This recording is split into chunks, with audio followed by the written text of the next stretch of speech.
ये तो बहुत सही सवाल भी है, सुझाव है।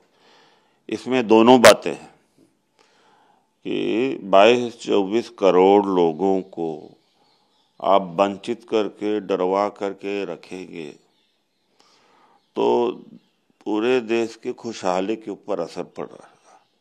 भारत गुलाम क्यों हुआ? भारत की गुलामी का कारण था ही कि हमें हमारे ही व्यवस्था ने, सामाजिक व्यवस्था ने जातियों में बांट दिया था। अभी भी जातियों में हम बटे हैं। धर्म पर और बढ़ जाएंगे और जहर पैदा हो जाएगा तो अंततः हर व्यक्ति का नुकसान होगा। भारत माता की क्षति होगी, भविष्य चौपट होगा। हाँ, इसमें बीजेपी का फायदा होगा, बीजेपी के कुछ नेताओं का फायदा होगा, लेकिन देश का सत्यानाश होगा।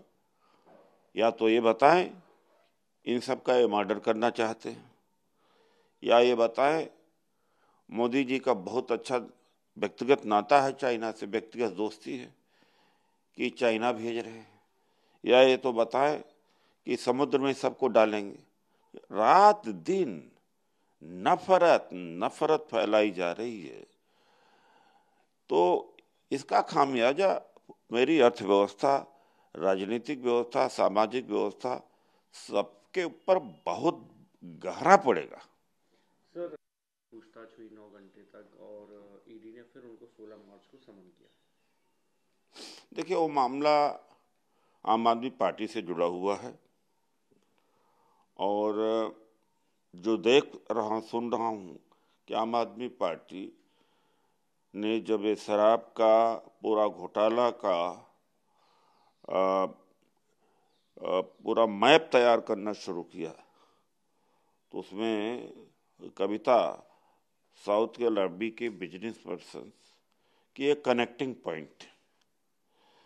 तो यह बात तो सच है कि ईडी, सीबीआई, इनकम टैक्स का दुरुपयोग विपक्ष के खिलाफ में हो रहा है और इसीलिए डिपार्टमेंट बन रह गए हैं। भारत सरकार और जनता की सेवा ये डिपार्टमेंट नहीं कर रहे।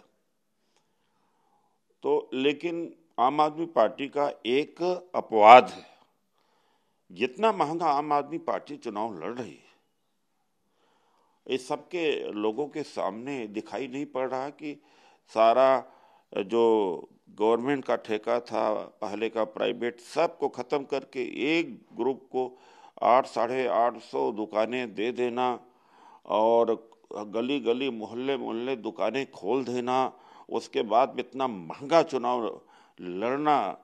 कांग्रेस पार्टी 100 साल की है लेकिन इतना सोच नहीं सकती कि इतना महंगा ये चुनाव लड़ते हैं। तो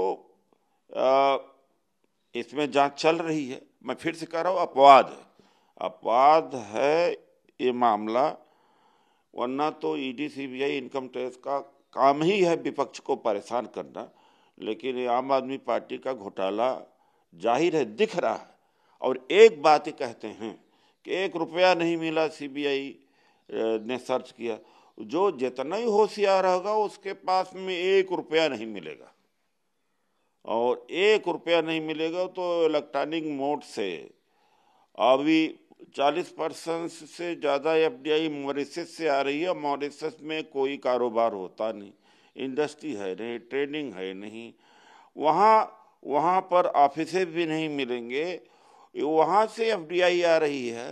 ये पैसा किसका है? जिन्होंने बहुत सफाई से पैसा लिया है और एफडीआई के नाम पर यहाँ पर इन्वेस्टमेंट होता है। सर, अनुराग बंधन। खैर, वो तो जो काम वो खुद करते हैं, वो दूसरे के बारे में सोचते ही हैं। जब जरूरत पड़ेगी तो गौमांस के ऊपर मारेंगे पीटेंगे, और चुनाव जीतना होगा तो नॉर्थ ईस्ट में चले जाएंगे और फिर भी प्रमोट करेंगे। इधर कहेंगे जेनू में कि टुकड़े टुकड़े गैंग, और टुकड़े टुकड़े गैंग से जुड़ा हुआ पीडीपी जो कि पार्टी है जम्मू कश्मीर के, उसके साथ में ये सरकार बनाएंगे। तो ठग तो ये हैं कि 50 लाख रुपया बैंक खाते में आया नहीं, विदेशी धन, काला धन आया नहीं, किसानों की इनकम दुगना हुई नहीं, और 100 स्मार्ट सिटी बनी नहीं, और काला धन खत्म नहीं हुआ, 2 करोड़ रोजगार मिला नहीं। तो ये झूठ बोल करके, ठगी करके ये सत्ता में आए हैं और ये वोटर्स को ठगते हैं। तो ये महाठग हैं, वो तो ठग कहेंगे ही। जो महाठग हैं अपनी बचत में दूसरे को आरोप लगाएंगे, तो ये सब झूठ बोलते हैं, यही तो ठगी है। सर ये जो भी राजनेता जाता है वो साफ हो जाता है। वो तो राघव चड्ढा क्या कहेंगे, वो तो नितिन गडकरी जी कह चुके हैं। उससे ज़्यादा प्रामाणिक बात भारतीय जनता पार्टी के वरिष्ठ नेता ही रखा। भारतीय जनता पार्टी का प्राइम मिनिस्टरियल मटेरियल, और जिसके वजह से सरकार का काम धाम चल रहा है। रोड डिपार्टमेंट के अलावा कौन सा काम यहाँ सरकार में हो रहा है, गडकरी जी करा रहे। तो खुद ही कह चुके हैं कि जो हमारे यहाँ आता है बीजेपी वॉशिंग मशीन है, क्रिमिनल हो, बलात्कारी हो, चोर हो, बदमाश हो, झूठ बोलने वाला लुटेरा हो, आते बीजेपी का में वो साफ सुथरा हो जाता है। वो तो नितिन गडकरी जी ही कह चुके हैं। सर सुशील कि लालू को और कांग्रेस को बैक करने से वो प्रधानमंत्री का चेहरा बना। जब तक नीतीश कुमार जी उनके साथ में थे तब तो कोई कमी नीतीश कुमार में नहीं दिख रही थी। जब भारतीय जनता पार्टी किसी से तोड़ करके सरकार बनाए तब ते कहते हैं कि तो उचित है, और जब इनसे टूट कर कोई जाए तो अवसरबाजी कहेंगे। अरे नीतीश कुमार को आरजेडी से तोड़कर सरकार बनाई तब तो नीतीश कुमार बड़े अच्छे थे, अब इनके साथ नहीं है तो बड़े बुरे हैं। यही पैमाना है इन लोगों का। सर बाहर जाते हैं गलत नैरेटिव फैलाते हैं कि पार्लियामेंट के अंदर माइक बंद कर दिया, सब बिल्कुल गलत है और ऐसा कभी नहीं है। देखिए ऐसा नहीं है, क्यों नहीं होता, निकाल दिए जाते हैं, बोलने नहीं दिए जाते हैं, सस्पेंड किए जाते हैं। यह लाइसेंस केवल मोदी जी को मिला है कि संसद की बात हो, देश की बात हो तो विदेश की धरती पर जाकर बड़े आराम से हंसते हंसते सुनाएंगे कि अरे यार पहले के लोग भारत में सोचते थे अरे कहाँ पैदा हो गए, शर्म आती थी। उनको लाइसेंस मिला है कहने का। चीन में जाके कहें, जर्मनी में जाकर के कहें कि राजीव गांधी जी ने कहा था कि 1 रुपया यहाँ केंद्र से चलता है 15 पैसे तक पहुँचता है, तब तो बड़ी अच्छी बात है। इसमें भारत माता की जय है, इसमें मतलब है कि डंका बज रहा है, इसमें से विश्वगुरु हैं। और राहुल जी जो बात दुनिया जानती है, पेगासस की बात दुनिया जानती है, अडानी की बात पूरा दुनिया जानती है, जो चीज़ जान रही है उसकी बात उन्होंने कह दिया तो विदेश की धरती पर।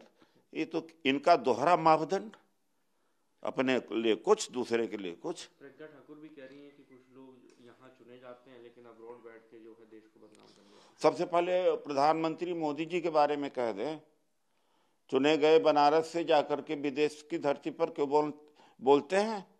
प्रज्ञा ठाकुर मुझे लगता है कि मोदी जी के बारे में कह रही हैं, तो मोदी जी को सुनना चाहिए प्रज्ञा ठाकुर जी की बात कि चुने जाते यहाँ हो और जाकर ये बात भारत की विदेश की धरती पर करते हो। नमस्कार, मैं हूं मानक गुप्ता। अगर आपको हमारा ये वीडियो पसंद आया हो तो इसे लाइक और शेयर जरूर करें, और हां, हमें सब्सक्राइब और फॉलो करना ना भूलें ताकि आप देश और दुनिया की कोई खबर मिस ना करें। तो जुड़े रहिए हमारे साथ और देखते रहिए न्यूज़ 24।